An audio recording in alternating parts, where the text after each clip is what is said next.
can't travel alone? I'm Empathic Sight, a low vision Canadian. Let's debunk that. The truth is that blind and low vision people can travel alone. There are certain strategies that we use and accessibility tools, but there still are some barriers that we face. So here are some barriers that people who are blind or low vision still face. The first one is unfamiliar territory and navigating it. The second one is inconsistent accessibility features on public spaces such as buses. Dealing with unsolicited help that can sometimes be a hindrance. And then the fourth one is relying on technology that sometimes isn't reliable. We all know that fun happens when technology breaks down. How do blind people travel alone? Well, blind and low vision people use certain things such as canes or guide dogs, and some of them don't even use them, for safe navigation.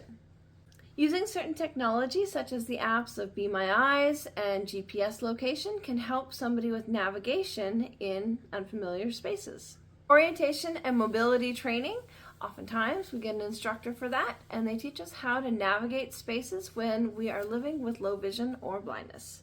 And finally, even though they're not always consistent, blind and low vision people use certain transportation such as buses, trains, and other rideshare services. So here's what I do when traveling alone. So I do use the bus. I also use ride shares like Uber. But when I do travel alone, I use my cane to help me get around, as well as orientation and mobility training. This helps me to navigate and not hurt myself.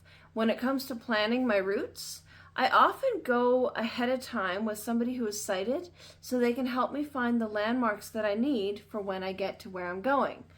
This actually helps me with my independence. I also use GPS or Google Maps just in case I get lost. And yes, that's happened.